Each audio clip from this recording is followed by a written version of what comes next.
The 1928 Imperial Airways Vickers Vulcan crash occurred on the 13th of July, 1928, when a Vickers Vulcan on a test flight from Croydon Airport with a pilot and 5 passengers crashed near Purley, Surrey 3 miles from the airport. With the loss of 4 passengers as a result of the crash, Imperial Airways stopped the flying of staff, so-called joy rides, on test flights. The aircraft involved was a Vickers Vulcan registered GEBLB, an 8-passenger single-engined biplane airliner. It had been delivered to Imperial Airways in May, 1925, and was the last of 9 built. The machine was known as the Flying Pig by locals around the airport due to its appearance. Originally used for freight, the aircraft had been refitted to enable it to carry 8 passengers.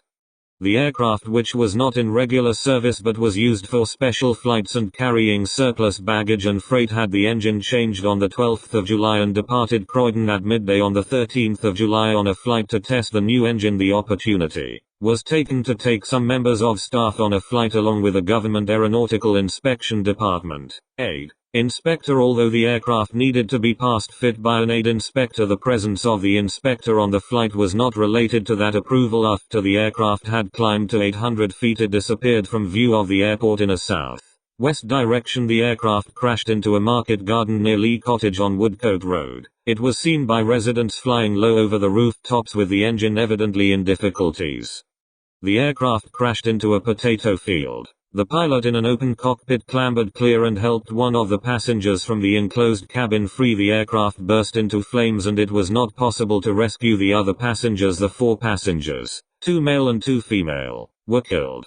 Later evidence indicated that at least one had died due to the impact and the others were unconscious when the fire started.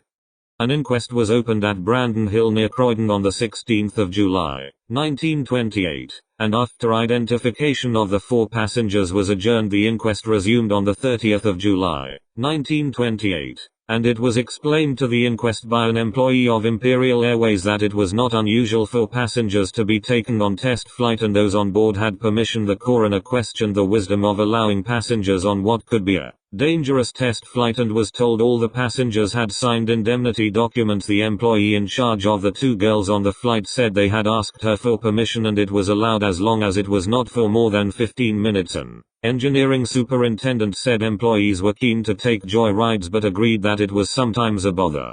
The passenger who survived the accident told the inquest that staff thought of it as a privilege to go on a joy ride and he would do it again.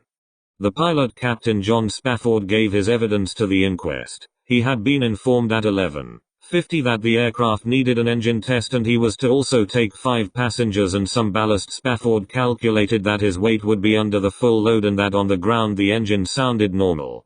When I was about 700 feet I pushed the nose down to maintain height and noticed that the aircraft began to sink rapidly. I increased the throttle to little effect and then started to look for a safe landing place. But the area was full of high trees and houses. I increased the throttle and was able to hold height for a few minutes and then noticed the engine water temperature was over 100 degrees Celsius and I could see steam from the left-hand engine.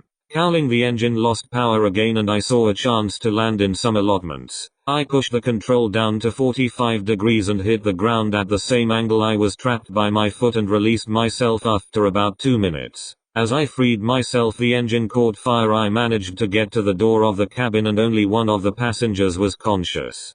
Spafford agreed with the coroner that the presence of passengers were not required for an engine test. After further questioning of the pilot, the jury returned a verdict of accidental death in all 4 cases. The coroner added that the practice of allowing employees of the airline to go as passengers on test flight should stop. The engineering superintendent from Imperial Airways said that the airline would discontinue the practice.